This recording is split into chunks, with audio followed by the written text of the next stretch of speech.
One India ஊடகத்துக்கு பாட்டாளி மக்கள் கட்சியோட பொருளாளர், அதாவது இப்போதைக்கு பாட்டாளி மக்கள் கட்சின்னு சொல்லப்படுற அன்புமணி தரப்போட பொருளாளரான திலகபாமா வந்து ஒரு ஒரு விவாத மேடை மாதிரி அவங்க கட்சி வந்தால் என்ன பண்ணுவாங்க, ஏது பண்ணுவாங்க அப்படின்னு தேர்தலுக்கான ஒரு மேடையாக அதை அமைச்சாங்க.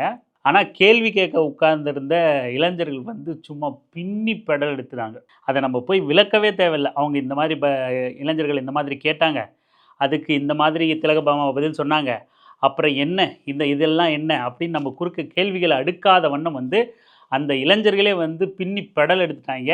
இந்த பேட்டியை பாட்டாளி மக்கள் கட்சியினரோ இல்லை வேற கட்சியினரோ பார்த்தா, ஐயோ இந்த இளைஞர்கள் வர கூட்டத்துக்கு விவாத நிகழ்ச்சிக்கு நம்ம போகக்கூடாது அப்படின்னு முடிவு பண்ணிடுவாங்க. குறிப்பாக பாட்டாளி மக்கள் கட்சியோட பிற பேச்சாளர்கள் இந்த பேட்டியை பார்த்தாங்க அப்படின்னா, நம்ம போனோம், நம்மளை வடிவேல் கூட நடிக்கிற போண்டாமணி மாதிரி வேட்டியும் சட்டையும் கழட்டி விட்டு ஐயையோ ஐயையோன்னு தூக்கி தொங்க விட்டு ஓட விட்டுருவாங்க. அதனால் நம்ம விவாத நிகழ்ச்சி பக்கமே போகக்கூடாதுப்பா அப்படின்னு முடிவு பண்ணிடுற அளவுக்கான ஒரு மனநிலையை பாட்டாளி மக்கள் கட்சியினருக்கு கொடுக்குற அளவுக்கு அந்த திலகபாமா அவர்களோட அந்த விவாத நிகழ்ச்சி ஒன் இண்டியா ஏற்பாடு பண்ணியிருந்த அந்த நிகழ்ச்சி வந்து அமைஞ்சிருந்துச்சு. சும்மா வெளுத்து விட்டாங்க இளைஞர்கள். அந்த இளைஞர்களுக்கு நம்ம ஆரம்பிக்கிறதுக்கு முன்னாடியே பாராட்டுக்களை கைத்தட்டலை தெரிவிச்சுக்கிறோம். இப்போ திலகபாமாவுக்கு வருவோம். ரொம்ப கவிஞர் திலகபாமா அவங்க பேர். கவிஞர் திலகபாமா அப்படிங்கிறதுனால ரொம்ப வார்த்தை ஜாலங்களோட ஆஹா ஓஹோன்னு என்னென்னமோ கேட்டதுக்கு என்னென்னமோ பதில் சொல்லி சமாளிச்சிட்டாங்க. அதுவும் எந்த வனத்தில் சுற்றினாலும் நம்ம இனத்தில் சேரணும், களத்தலும் விலகி நிற்றலும் இயல்பு தான், இயல்பாக நடந்துட்டு சமூகத்தில் அப்படின்னு தனக்கே உரிய கவிதை பாணியில் கவிஞர் திலகபாமா இல்லை அப்படிங்கிற பாணியில் எழுதிட்டு இருந்தாங்க. டாக்டர் அன்புமணி ராமதாஸ் வந்து சொல்கிறாரு சாதி ஒரு அருமையான சொல்னு. அது எப்படி நீங்கள் பார்க்குறீங்க? எந்த வனத்தில் சுற்றினாலும் இனத்தில் வந்து அடையணும்னு சொல்லி பாட்டம் முப்பாட்டம் பழமொழி. ஆனால் இந்த கால கொடுமையை பாருங்களேன். எழுத்தாளர்கள் அப்படின்னா வந்து ஒரு மிகப்பெரிய ஒரு மரியாதை இருந்த இந்த சமூகத்தில் ஷாலின் மரியா அப்படிங்கிற ஒரு தண்ட கருமாந்திரம் தன்னை பெரிய இன்டலெக்சுவலு, எழுத்தாளர், நான் பெரிய ஃபேமஸான ரைட்டர்ரா லவடா அப்படின்னு பேசிக்கிட்டு சோசியல் மீடியாவில் வாந்தி எடுத்துக்கிட்டு சுற்றிக்கிட்டு இருக்கு. கேட்டால் தலித்திய பின்புலம், தலித்திய செயற்பாட்டாளர்னு அடையாளப்படுத்திக்கிது. இந்த பக்கம் வந்தால் பாட்டாளி மக்கள் கட்சி அடையாளத்தோட நான் கவிஞர் அப்படின்னு திலகபாமா இங்க களத்தலும் விலகி நிற்றலும் ரொம்ப இயல்பாக தான் நடந்துட்டு இருந்தது. விலகி நிற்றலும் களத்தலும் இயல்பாக நடந்துட்டு இருந்துச்சு இந்த சமூகத்தில். எந்த வனத்தில் சுற்றினாலும் இனத்தில் சேரணும் அப்படின்னு சுயசாதி பற்றும் பிறசாதி நட்பும் தன்னோட இலக்கிய மொழியில் கவிதை மொழியில் வந்து பேசிக்கிட்டு இருக்கு இங்கே ஒரு தண்ட கருமாந்திரம் திலகபாமா. இந்த திலகபாமா யாருன்னு நான் சுருக்கமாக சொல்லணும் அப்படின்னா, பாட்டாளி மக்கள் கட்சியில் அவங்க வந்து சேர்ந்து வரலாறுலாம் நமக்கு தேவையில்லை. அவங்க என்ன மாதிரியான நபர்னா, ராமதாஸுக்கும் அன்புமணி ராமதாஸுக்கும் முட்டலும் உரசலும் வந்து உள்ளுக்குள்ளே கணந்துக்கிட்டு இருந்து முதல் முறையாக வெளிப்படையாக அவங்களோட செயற்குழுவில் வெளிப்பட்டப்ப அன்புமணி மைக்கை தூக்கி அடித்தப்ப அதன் பிறகு அவங்க பிரிஞ்சு வந்து ராமதாஸ் சில குற்றச்சாட்டுகளை அடுக்கும்போது முதல் ஆளாக வந்து ராமதாஸை எதிர்த்து பொதுவெளியில் கருத்து சொன்ன நபர் தான் இந்த திலகபாமா. எனக்கு தெரிஞ்சு அன்புமணி தரப்பு வந்து ராமதாஸ் தரப்பை வந்து திமுக பிரிக்குது, திமுக தூண்டி வருது, ஜிகே மணியும் அருளும் தான், அருளே இன்னைக்கு கிளம்பி போறாரு வெளியே, அருளும் தான் வந்து ராமதாஸை தப்பாக வழி நடத்துறாங்கன்னு சும்மா உருட்டிக்கிட்டு இருந்தாங்க. ஆனால் அன்புமணியை முதல்ல தூண்டி விட்ட நபராகவே இந்த திலகபாமா தான் இருந்தாங்க. அன்புமணி தரப்பு அந்த மைக்கு தூக்கி போட்டு வந்த பிறகும் கூட என்ன ரியாக்ட் பண்ணுறது, பொதுவெளியில் என்ன பேசுறதுன்னு தெரியாமல் அமைதியாக இருந்தப்ப ராமதாஸை எதிர்த்து முதல் முறையாக ராமதாஸோட குற்றச்சாட்டுகளுக்கு ராமதாஸை பகிரங்கமாக விமர்சித்து பொதுவெளியில் பேசினது திலகபாமா தான். அதன் பொருட்டு முதல் நடவடிக்கையாக திலகபாமா மீது தான் ராமதாஸ் வந்து கட்சி ரீதியான நடவடிக்கை எடுத்தார். அதையெல்லாம் துணிந்து எதிர்கொண்ட திலகபாமா அடுத்து சின்னையா தான் எதிர்காலம், உனக்கு வயசாகி போச்சு, நான் சரியான ரூட் எடுத்து தான் போகிறேன், இன்னும் கொஞ்சம் ட்ரிகர் பண்ணி விட்றேன் பார் அன்புமணி அப்படின்னு சொல்லிட்டு குத்தி விட்டு பெரிய பிரச்சனையாக்கி அங்கே இருக்கிற அருளும் ஜிகே மணியும் தான் காரணம், ராமதாஸ் குழந்தையாயிட்டார் பைத்தியம் ஆயிட்டாருன்னெலாம் கிளப்பி விட்ட நபர்களில், அன்புமணியை தூண்டி விட்ட நபர்களில் மிக முக்கியமான நபர் இந்த கவிஞர் தண்டக்கருமோ திலகபாமா. இந்த திலகபாமா அந்த பேட்டியில் வசமாக மாட்டிக்கிட்டு சில முக்கியமான கேள்விகளில் லாக் ஆகி அதை ஏதோ சொல்லி சமாளிக்கிறேன்னு சமாளிச்சிச்சு. நாம் சொல்லணும்னு நினச்ச பாயிண்ட் எல்லாம் கூட அந்த இளைஞர்களே போட்டு லெஃப்ட் ரைட் வாங்கிட்டாங்க. ஒன்று தலித் அல்லாத கூட்டமைப்பு, இன்னொன்று நாடக காதல், இன்னொன்று மேல்பாதி திரௌபதி கோவில், இப்படின்னு அத்தனையும் வச்சு செய்யின்னு செஞ்சுட்டாங்க இளைஞர்கள். எனக்கு தெரிஞ்ச சீமான்லாம் இந்த மாதிரியான இளைஞர்கள்கிட்ட மாட்டினா ஐயையோ என்னை விட்டுருங்கன்னு மறுபடியும் போண்டாமணி மாதிரி சீமான்லாம் லிட்ரலாக உண்மையாகவே மேடையிலேருந்து சட்டையை அவுத்து போட்டு பேண்ட்டை கழட்டி போட்டு ட்ரௌசரோட ஓடிடுவாப்ல. ஐயையோ என்னை விட்டுருங்க, ஐயையோ என்னை விட்டுருங்க. நான் இத்தனை நாள் வரைக்கும் ஏதோ காசு கொடுத்து 4 பேரை உட்கார வச்சிருவேன், காசு கொடுத்து மீடியா ஆர்கனைஸ் பண்ண சொல்லிடுவேன், எதிர்கேள்வி கேட்டால் எடிட்டில் தூக்கிட சொல்லுவேன், யாரையும் கேள்வியே கேட்க விடாமல் பின்னாடி 4 பேரை நிப்பாட்டிடுவேன். அதனால் நான் விரும்புகிற மாதிரி எனக்கு தடவி கொடுக்குற மாதிரியே கேள்வி கேட்டுக்கிட்டு இருப்பாங்க. இப்படியெல்லாம் கேள்வி கேட்டால் நம்மால் ஒரு நாள் தாக்க முடிக்க முடியாதுடா சாமி அப்படின்னு ஓடிடுவாப்ல சீமான். அந்த மாதிரி நீங்கள் என்ன பெரிய அரசியல் பேசிக்கிட்டு இருக்கீங்க, நாடக காதல்னு சமூகத்தை பிளவுபடுத்தியிருக்கீங்க, கோவில் நுழைவு அம்பேத் போட் பண்ணி காட்டுறீங்க, கோவில் நுழைவுக்காக எவ்வளோ பெரிய போராட்டங்கள் எடுத்த வரலாறு இருக்குது இந்த மண்ணில். நீங்கள் திரௌபதி கோவிலில் நுழையக்கூடாதுன்ட்டு அஃபிடவிட் தாக்கல் பண்ணுறீங்க. இங்கே கோயில் நுழைவு போராட்டம் அப்படின்றது எவ்வளோ முக்கியமான விஷயம் நம்ம பார்க்குறோம்.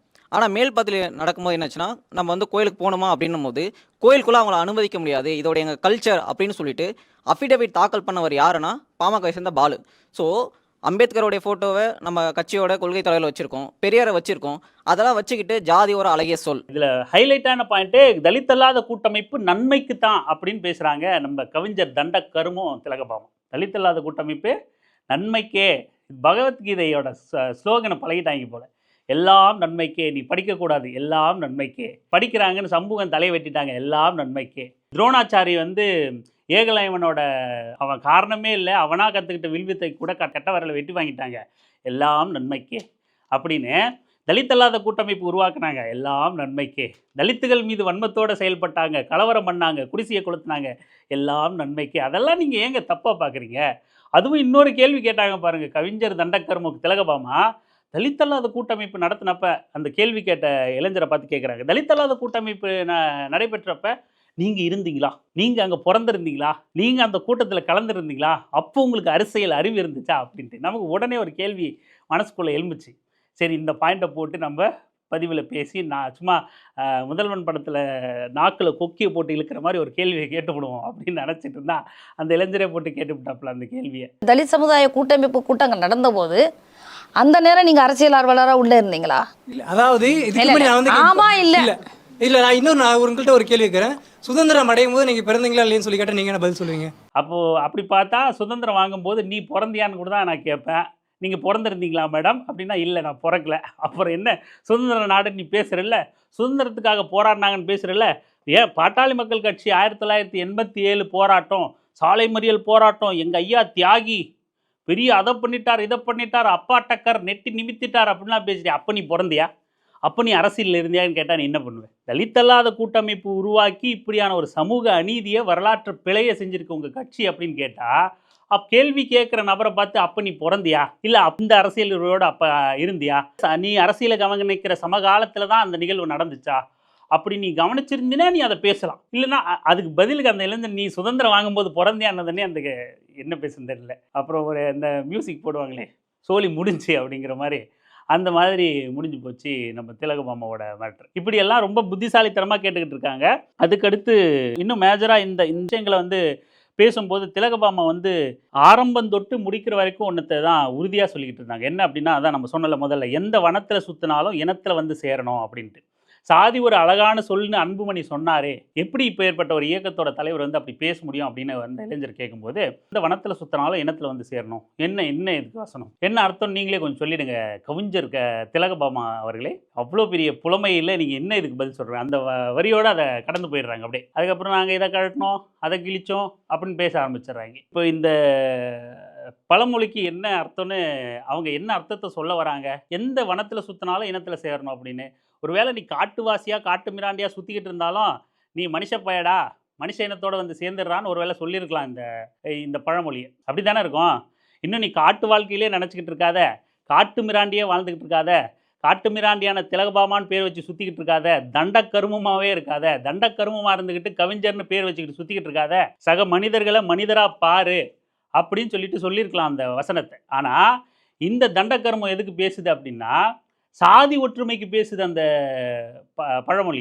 எந்த வனத்தில் சுற்றினாலும் நம்மளாம் இனத்தில் சேர்ந்துடணும்டா அப்படின்னு சொல்லிட்டு சாதி பெருமை, அவன் ஆண்மையின் பெருமை பற்றி பேசுகிறான் அப்படிங்கிற மாதிரி சாதி பெருமையை உட்காந்து பேசிக்கிட்டு இருக்கு கவிஞர்னு பேர் வச்சுக்கிட்டு. பெரியார் ஏன் கவிஞர்களை புலவர்களை கழுவி ஊத்துனாருன்னு தெரியுதுங்களா?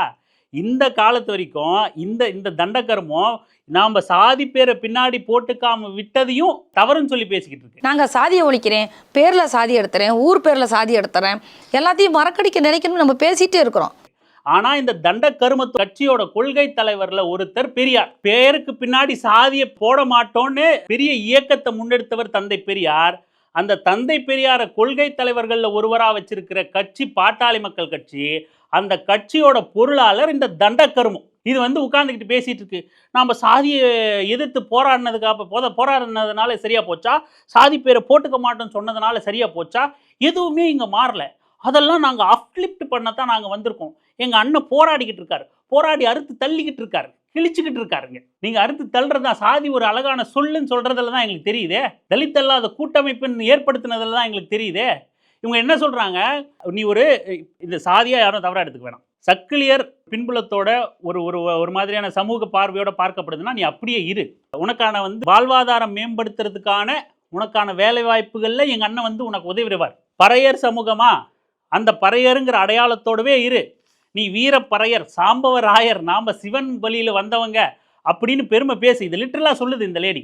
உன்னுடைய இனம் இருக்கட்டும், உன்னுடைய சமுதாயம் இருக்கட்டும், உன்னுடைய சமுதாயத்தை நான் மதிக்கிற இடத்துல இருக்கிறேன். நீ எப்படி ஒரு சமுதாயத்தை நான் ஐயர் இல்லை, நான் பிராமணன், நான் நாடார், நான் தேவன் போகிறத பெருமையாக சொல்லுவியோ, உனக்கு பறையருங்கிற சமூகமோ அருந்ததியருங்கிற சமூகமோ நான் வாழ்கின்ற என் ஊர் பேரை சொல்கிற மாதிரி எனக்கு கௌரவமான ஒன்றாக மாறுவதற்கான பலத்தையும் திடத்தையும் வாழ்வியலையும் அந்த சமுதாயங்களுக்கு கொடுக்க முனைகிற அந்த கட்டமைக்கணும்னு நினைக்கிறேன். உட்கார்ந்துட்டு இப்படி சாதி பெருமை நீ இங்கே நாடார்னு பேசிக்க முடியுதா, தேவர்னு பேசிக்க முடியுதா, ஐயர்னு பேசிக்க முடியுதா? அதுபோல் நீங்களும் பேசிக்கிறதுக்கான வாய்ப்பை உண்டாக்குற மாதிரியான வளர்ச்சியை நோக்கி எங்கள் நொன்னை அறுத்து தள்ளுவார் அப்படின்னு பேசுது. அது அறுத்து தள்ளுவார் இவர். சாதி பெருமை தான் இவன் தற்குறிக வாட்ஸ்அப்பில் சொல்லிட்டு சுத்துறத இது பொருளாளர்னு தண்டக்கர்மம் கவிஞர்னு பேர் வச்சுக்கிட்டு உட்காந்து பேசிக்கிட்டு இருக்கு. சுயசாதி பற்று பிற சாதி நட்பு அப்படிங்கிற அந்த வார்த்தையை தான் நீ அங்கங்கே அவன் இருக்கிற இடத்துலையே இரு, நாங்கள் உனக்கான வேலை வாய்ப்பு பொருளாதார முன்னேற்றத்துக்கு திட்டங்களை கிறுக்கி தள்ளி எடுத்துகிட்டு கிழிச்சிருவோம் நாங்கள் ஆட்சிக்கு அமைஞ்ச உடனே அப்படிங்குது. அப்போ இந்த கவிஞர் தண்ட கருமத்தோட பார்வையில் ஒருத்தனோட பொருளாதார வலுப்பெற்று விட்டால் அவனுக்கான சாதி இழிவு நீங்கிடும் அப்படின்னு பேசுது. ஒரு உதாரணத்தை அந்த இளைஞர்கள் அங்கே சொல்ல மறந்த உதாரணத்தை ஃப்ளோவில் விட்டானுங்கன்னா வெளுத்திருப்பாங்க. அந்த உதாரணத்தை நான் சொல்லட்டேமா? இப்போ திரௌபதி முர்மு, இன்றைய ஜனாதிபதி திரௌபதி முர்மு, அவங்கள மோடி பிரதமராக பதவியேற்க நாடாளுமன்றத்தில் முதல் நாள் அனுமதிக்கல. கேட்டால் அவங்க ஒரு கணவர் இல்லாத பெண்மணியா, பழங்குடிய பெண்மணியா, அவங்க சாஸ்திர சம்பிரதாயம் அனுமதிக்காதான் நாடாளுமன்ற பதவி ஏற்கிறதுக்கு இந்த நாட்டோட முதல் குடிமகள், மூத்த குடிமகள் திரௌபதி முர்முக்கு அனுமதி இல்லை. இதே திரௌபதி முர்மு இங்கே இருக்கிற இந்துத்துவ பயங்கரவாதிகளோட கட்டுக்குள்ள இருக்கிற இந்த கோவில்களுக்குள்ள போயிட்டு வந்தா இவங்க இந்த சாதிக்காரங்க, எங்களோட வர்ணாசிரம படிநிலைப்படி இவங்க கீழ் சாதி, அதனால இவங்க கோயிலுக்குள்ள வந்தா தீட்டுப்பட்டுரும், நாம சொல்றோம் இவங்க முதல் குடிமகள்னு, அவங்கள கீழ்த்தரமான குடிமகளாக இவன் பார்க்கறான். தீட்டுப்பட்டுரும், தீட்டு கழிக்கிறான், பூஜை பண்றான், ஓமகுண்ட வளர்க்குறான், கழுவி விடுறான். இந்த மாநிலத்தோட ஆளுநர் போய் கோயிலை கழுவி விட்டுக்கிட்டு இருக்காரு.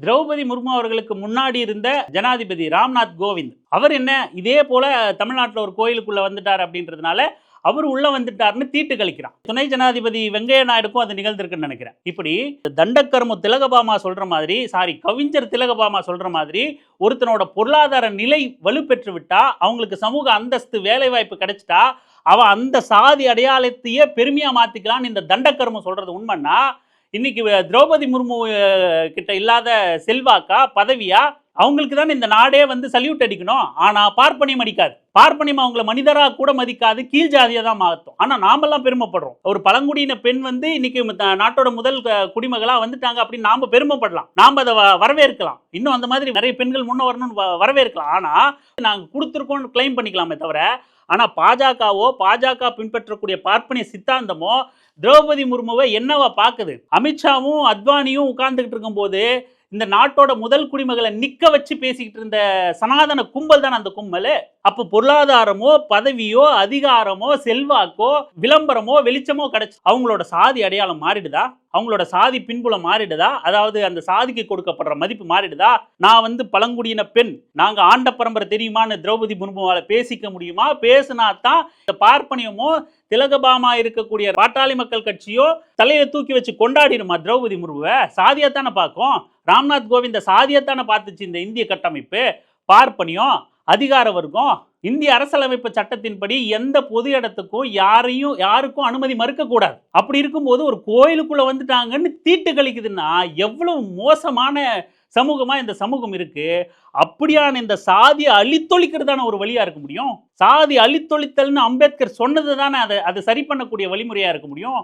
நீங்க பேர் பின்னாடி சாதியை போடல, சாதிக்கு எதிராக போராடுறீங்க, சாதி அழித்தொழித்தல்னு சொல்றதுனால இந்த சமூகத்துல என்ன நடந்துருச்சுன்னு பேசுது இந்த லேடி. இது பேர் பொருளாளர் கட்சியில. சரிதான், கட்சியோட தலைவர்னு சொல்லிக்கிற நபருக்கே சாதி ஒரு அழகான சொல்லுன்னும் போது அதுக்கு 2ஆம் கட்டமா இருக்கிற பொருளாளர்லாம் தண்டக்கர்மமா தானே இருக்கும்.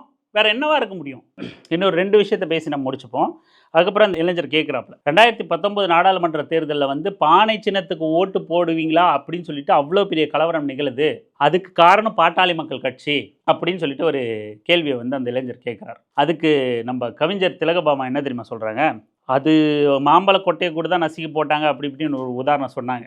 ஆனால் அது வந்து பாட்டாளி மக்கள் கட்சியோட எண்ணம் கிடையாதான். சரி, ஆனால் ராமதாஸ் அதுக்கு மாற்றா ராமதாஸை எப்படி இவங்க சொல்ல வராங்கன்னா, ராமதாஸ் பிறக்கவில்லை என்றால், ராமதாஸ் என்றொருவர் பிறக்கவில்லை என்றால் இங்கு தமிழ்நாட்டில் அனைத்து வன்னிய இளைஞர்களும் வந்து நக்சலைட்டுகளாக மாறியிருப்பார்கள் அப்படின்னு சொல்லிட்டு சொல்கிறாங்க.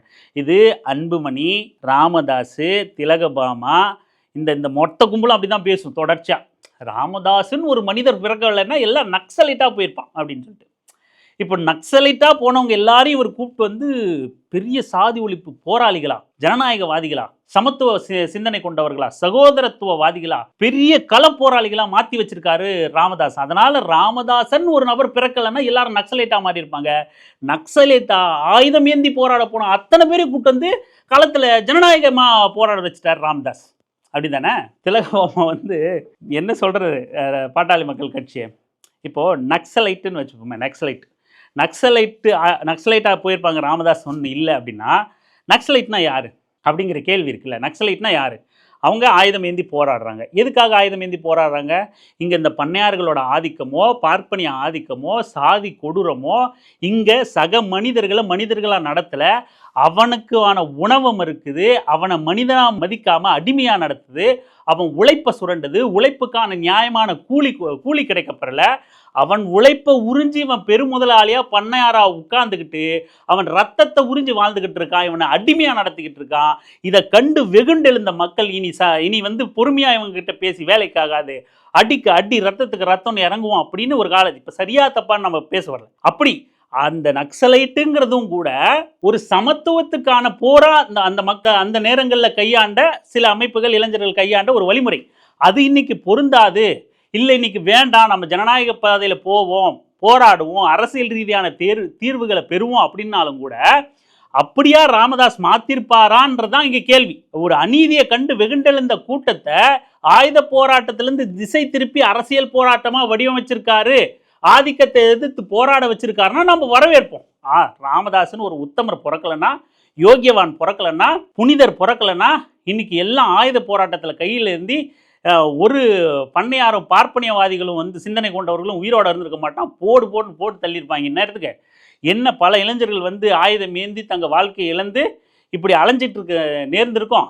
அவங்களெல்லாம் கூப்பிட்டு வந்து இன்னைக்கு அரசியல் அதிகாரம் பெற வச்சிருக்கார், அரசியல்வாதிகளை மாற்றிருக்கார், அரசியல் தீர்வை பெற இடத்துல நோக்கி நகர்த்திருக்கார், ஜனநாயகவாதிகளா, சமத்துவவாதிகளா, சமத்துவ சிந்தனை கொண்டவர்களா மாற்றிருக்கார். பாருப்பார், ராமதாஸ் மாதிரி ஒரு இயேசுபிரான் மாதிரி நமக்கு ஒரு ராமதாஸ் கிடைச்சாருப்பா அப்படின்னு சொல்லிட்டு பாராட்டலாம். மாறா அப்படி போயிருப்பாங்கிறவங்கள ராமதாஸ் எப்படி மாற்றிருக்காருன்னா ஜாதி வெறி கொண்டவங்களா மாற்றிருக்கார். அப்போ ராமதாஸ் கிட்ட இருக்கிறவங்க ஜாதி வெறி கொண்ட நபர்களா எல்லாருமே நம்ம சொல்லலை. அங்கேயும் இப்போ சீமான் கிட்ட எப்படி ஆரம்ப காலகட்டத்தில் பெரியாரிஸ்டுகள் நிறைய பேர் இருந்தாங்களோ, அந்த சீமான் கிட்டன்னு சொல்ல முடியாது, நாம் தமிழர் கட்சியில் அந்த மாதிரி ஒரு நேரத்தில் தமிழ் தேசிய கட்சியாக பாட்டாளி மக்கள் கட்சி இருந்துச்சு.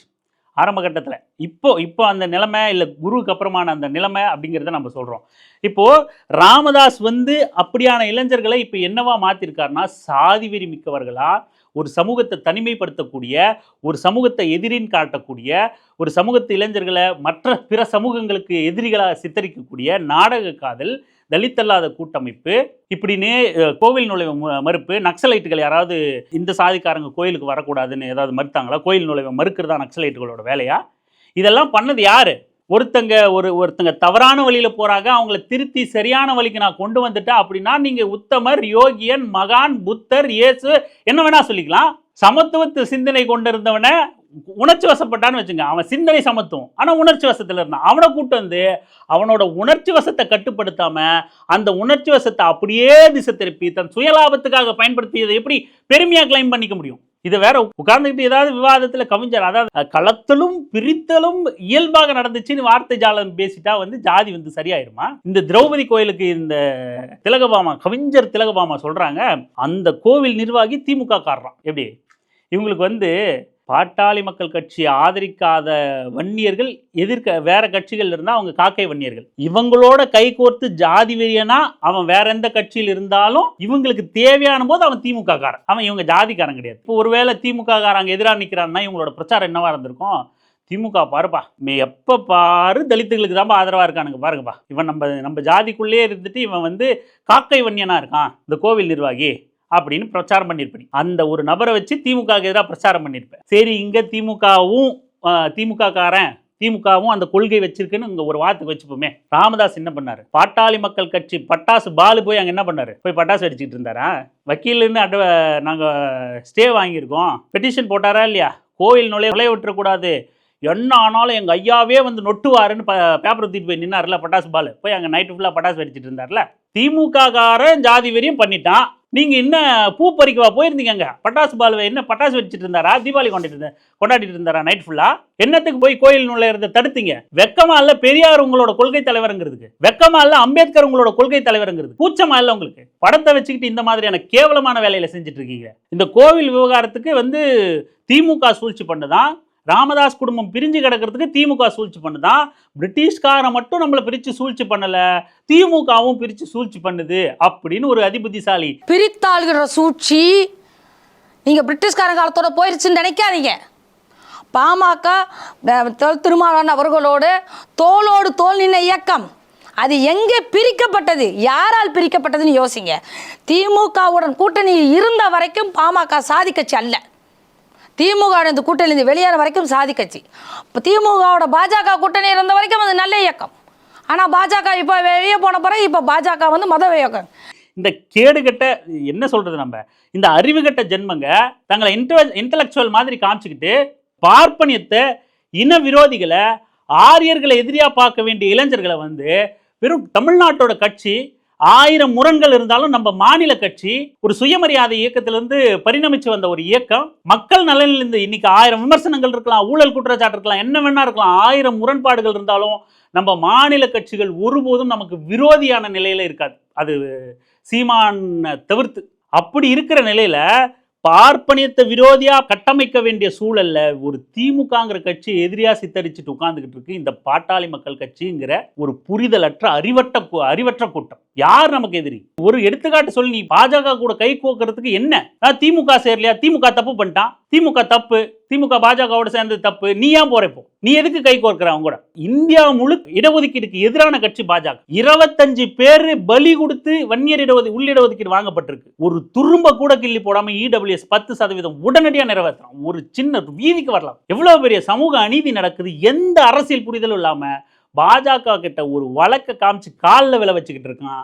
வெக்கமே இல்லாம காலில் விழுந்தது இல்லாம, அது நீ அரசியல் பண்றியா, கூட்டணி வச்சா ஓட்டு போடு அப்படி இப்படின்னு பேசி எதையாவது ஒன்று ஒரு திமுகவை எதிரியும் சித்தரிச்சு பாஜகவை நட்பு சக்தின்னு கொண்டு நிப்பாற்ற வேலையை செஞ்சிருக்கு இந்த கேடுகட்ட அன்புமணி கும்பல். எப்படி திமுக எதிரியா மாறும்? எப்படி பாஜக நட்பு சக்தியா மாறும்? இந்த கோயிலுக்கு விளக்கம் கொடுக்குறாங்க மேடம்.